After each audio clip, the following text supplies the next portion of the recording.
This past week was the busiest week for me in regard to all of my other freelance work. And on top of that, it's my wedding anniversary, and I went on vacation. So welcome back to the channel. You joined me on vacation again. Of course, every time something crazy happens with Fisker, I have to be on vacation. But today is June 20th. That's West Virginia's birthday and my wedding anniversary. So we are at Kakapen Lodge Resort in beautiful Berkeley Springs, West Virginia, and we've been doing all the West Virginia vacationing things, but right now we need to talk about Fisker bankruptcy, and I'm going to try to answer some of your questions. I'm really sorry I haven't been able to make a video every day, especially with all the news coming in, so I will reply to all your messages as soon as possible, and please accept my sincere apology. This channel is just one person. I do all the editing, I do all the writing, I do all of the graphics, the video, the recording, and so forth. So thank you so much for sticking with me on this perilous Fisker journey. Let's get straight to it. So, Fisker Inc. has now filed for bankruptcy. If you missed my short, here it is. Maybe it was a legal thing, but Fisker Inc. has now filed for bankruptcy. And the debt shows up on this one. Let's click pause right there really quickly. $500 million in assets. A recent TechCrunch article says the company has claimed between $500 million and $1 billion in assets, but the filings so far have only detailed manufacturing equipment, including 180 assembly robots, an entire underbody line, a paint shop, and other specialized tools. I don't see that being worth $500 million, especially since no one is building these cars. Based on the filing, Fisker owes U.S. Bank $874 million. Other notable debtors include Google, Adobe, T-Mobile, TomTom, and Microsoft. And the Fisker Inc. organizational chart mentions the 2024 and 2025 senior secured notes, as well as the 2026 unsecured convertible notes, whose consequences are spread out across many of the subsidiaries, who have moved for joint administration. In one of the sections, it lists $1.2 billion in debts and $604 million in assets, and additionally shows that Henrik Fisker and Dr. Geeta Gupta Fisker had more than 5% of the voting securities for Fisker Inc. Remember the recent rumor? Here's a fun rumor. All the remaining Fisker Oceans are being negotiated to be sold to one seller. Well, now I'm not the only person making a prediction that Fisker may sell its entire fleet to one company. The company's name is American Lease, a supplier of leased cars to Uber and Lyft drivers in New York City. Fisker lawyer Brian Resnick said in a bankruptcy court hearing in Wilmington, Delaware Friday that it is close to wrapping up negotiations for a sale of its remaining vehicle inventory with an unnamed buyer. Neil Miller, Chief Operating Officer of American Lease, confirmed that the business is considering buying Fisker's fleet. Miller declined to further comment. This comes from a Wall Street Journal article. The article goes on to talk about Fisker's struggles and how it's not the only EV startup that's filed for bankruptcy. It says Fisker now plans to liquidate in bankruptcy. The end of Fisker's strategic talks earlier this year.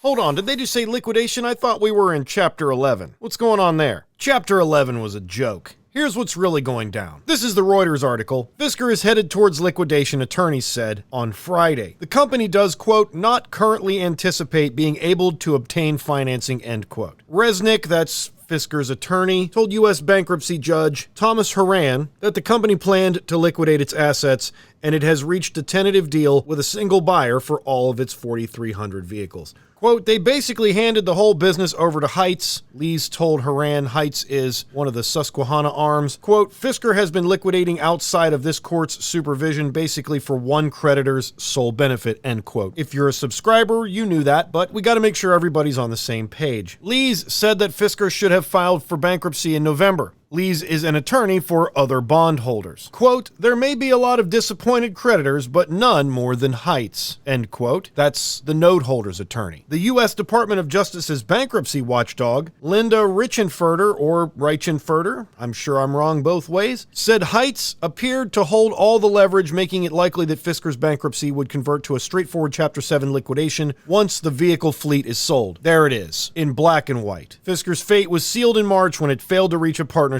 with a large vehicle manufacturer. So I guess we're back to the do you believe Fisker or do you believe what everyone who's looking at the situation who knows what the situation means is saying? Back to the Wall Street Journal article. The end of Fisker's strategic talks earlier this year took away the company's access to $167 million in debt financing it had lined up from Heights Capital Management, an affiliate of Susquehanna. It also states that the chief restructuring officer, DiDonato, maybe that's right. I know the way I said it before wasn't. DiDonato blames the media for precipitating an unprecedented liquidity challenge. He also cited cooling consumer demand for electric vehicles amid rising interest rates and more competition for Fisker's sales declines. So when it's convenient, even an EV car maker will precipitate fear, uncertainty, and doubt engineered by parties interested in stopping electric vehicle proliferation. The truth is EV sales have increased. That's it. The reason EVs are cheaper is because 2022 was the most unprecedented automobile demand in the history of the Earth because of the pandemic and the chip shortage, and there was nowhere to go but down. But we're talking about Fisker here, so let's continue. Fisker's bankruptcy attorneys are from Davis, Polk, and Wardell, while its investment banker is PJT Partners and its operational advisor is FTI Consulting. The case number is 2411390. The remaining fleet is listed as 4,300 cars, so we've got a better idea of how many remain. And the only other thing to ask is, what do you think that number will be? Next, we'll take a look at the Motor Trend article. Is Fisker dead? Not yet. Chapter 11 Bankruptcy provides a failing company protection from its creditors. And I'll take a reference from a recent Legal Eagle video about Alex Jones. But so far, Jones hasn't paid anything on those judgments, instead funneling millions of dollars from InfoWars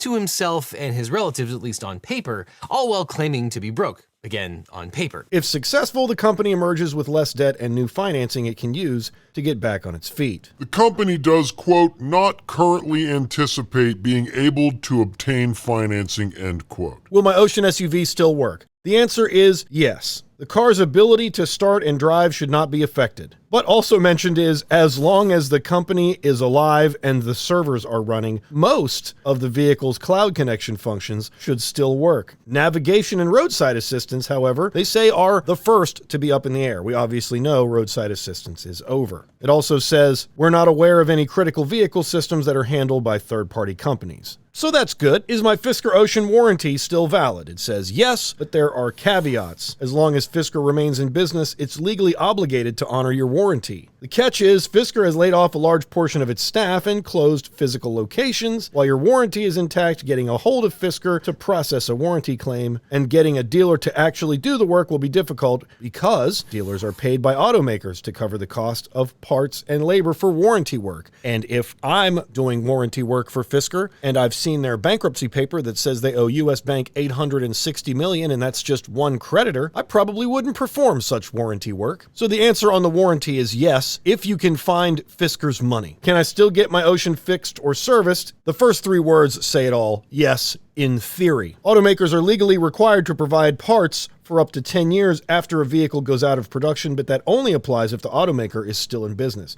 It also mentions here the failure to create a supply chain and replacement parts. Finally, the problem isn't going to be solved while the company is in bankruptcy proceedings, so the already small parts supply is likely to dwindle. The next part says it's possible that existing Oceans could be stripped for parts, but we know that's not going to happen if somebody buys all of them. Will I still be able to get insurance? This remains to be seen and will be up to insurance companies. It's possible to insure older vehicles with low residual values and vehicles from companies that are no longer in business, but it's unlikely you'll be able to get full coverage. With parts and service hard to come by, insurers aren't likely to write extensive policies, so you may be able to get a policy that basically makes it legal to drive, but doesn't do much else. Will my Fisker Ocean app still work? This is great. It's just probably. It's unlikely, though, any updates or bug fixes for the app will be implemented anytime soon. It's unlikely developing the app is a top priority for Fisker at this time. Will my Ocean still receive OTAs? Probably not for a while. I think getting the recall out was important for Fisker so they could roll out 2.1 and immediately file for bankruptcy, hoping that's the last update they ever do. That's just my personal speculation zone for right now. Bug fixes, software updates, and new software-enabled features are likely on hold for the time being. In fact, everything's on hold. They're in Chapter 11, and it's just the beginning. Will my Ocean's 4G internet connection still work? Unclear. Unclear, and so then T-Mobile is one of the top 20 unsecured creditors Fisker owes money to. And at some point, it will want to be paid for handling your in-vehicle 4G connection, or it will cut off service.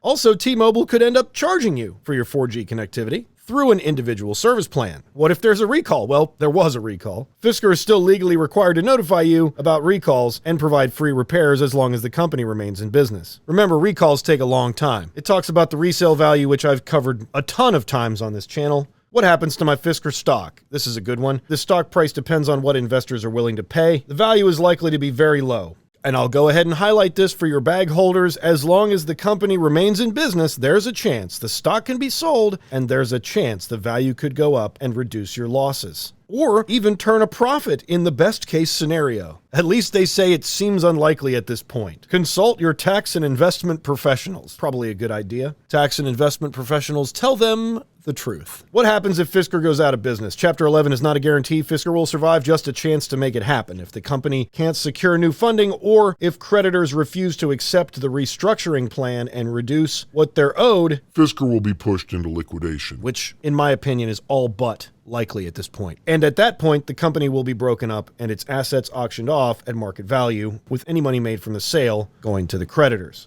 And here's another one for the bag holders. It's possible another company will buy Fisker during the bankruptcy process. Depending on when a buyer swoops in and what the buyer actually purchases, there are a number of possible outcomes. If a company wants to buy up Fisker entirely and assume all its debts and obligations, that company would assume legal responsibility for warranties, recalls, parts, software, and more. That would be the best case scenario for current owners, and it's also the worst case scenario for a buyer. If a buyer purchases only parts of the company, like its name, logo, technology, intellectual property, or otherwise, it would not be responsible for those legal obligations. If Fisker is broken up, owners will be at the mercy of the aftermarket. In some cases, orphaned cars have cultivated an ecosystem of independent repair shops and aftermarket parts suppliers dedicated to keeping them running, though this is far from guaranteed. So it's up to the community. And here's the hard thing to digest from the community. Those companies would need to see a business case, and the relatively small number of Fisker Oceans sold would make for a small pool of potential customers. There is the problem with the Ocean continuing to exist from a repairable standpoint. You can charge someone who bought a $100,000 Karma $2,500 for a service, but it's hard to charge someone $2,500 for a service who bought a $70,000 Ocean and has already taken a $50,000 loss. It's going to be tough to stare that $2,500 in the face and say, is it really worth it to keep this thing? So the owners going forward will be a group of multiple car owning, most likely affluent, extremely dedicated fans. Just an opinion. Once again, we've entered the speculation zone. It's unclear at this time how long Fisker Oceans will continue to run and drive if the company goes completely out of business. In theory, the car's mechanicals should still function, but we don't know how much of its software relies on Fisker's cloud servers. Ouch. The bigger question is software glitches. The Ocean, like many new cars,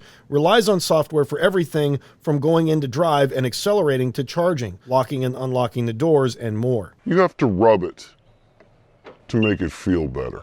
If and when Oceans begin to experience software problems, I'm sure that was a typo, they may become bricked with no one left to fix those bugs. How much access, if any, the aftermarket will have to Fisker's software remains to be seen and will determine whether independent shops will be able to help. Fisker has 120 days to submit a restructuring plan to its creditors and the bankruptcy court. That's our first marking point of this potentially extremely long bankruptcy proceeding. According to the company's filing, it did not prepare a plan prior to filing, even though that was in the agreement, and that could have been the reason why they defaulted on that $3 million loan, because it was part of the requirement for the $3 million loan at the very end. And since we're here, we might as well talk about it. There's another 8K. This one talks about bankruptcy or receivership commenced a voluntary case under Chapter 11 of Title 11. The bankruptcy court has granted a motion seeking joint administration of the cases on June 19th and June 17th. That's Fisker Group Inc., Fisker Inc., etc. The debtors will continue to operate their business as debtors in possession under the jurisdiction of the bankruptcy court and in accordance with the applicable provisions of the bankruptcy code and the orders of the bankruptcy court. To ensure their ability to continue operating in the ordinary course of business, the debtors have filed with the bankruptcy court motions seeking, and the bankruptcy court has entered a variety of first-day relief, including authority to pay employee wages and benefits and pay vendors and suppliers in the ordinary course for goods and services provided after the commencement of Chapter 11 cases. The debtors also obtained an order to access cash collateral through June 28, 2024. The bankruptcy court will hold a further hearing on June 27th regarding the debtor's ability to further access cash collateral. Remember, bankruptcy triggers the 2026 notes, and that's really what this 8K is about. The 2026 notes indenture provides that upon the filing of Chapter 11 cases, the principal and interest due under the 2026 notes shall automatically become due and payable. Any efforts to enforce such payment obligations under the 2026 notes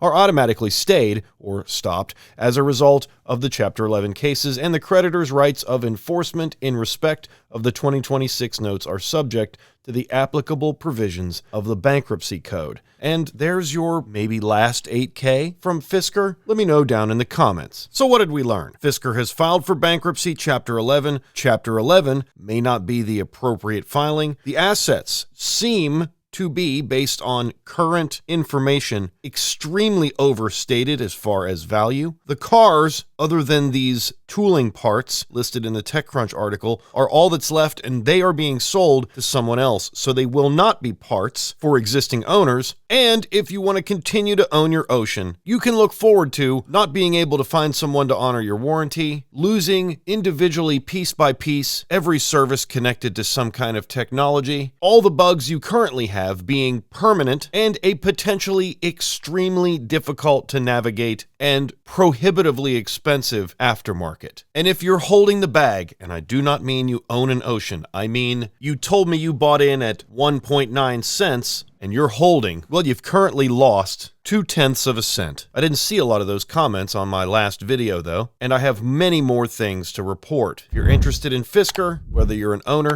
a stakeholder, or it's just fun to watch it burn, hit subscribe. I've got you covered, including some potential solutions for owners as soon as the people trying to solve the problems decide that I'm safe to contact. Let me know your thoughts in the comments below. Join Patreon or become a YouTube member for early access to videos, and we'll see you on the next one. Hey, smash the like button. Thank you.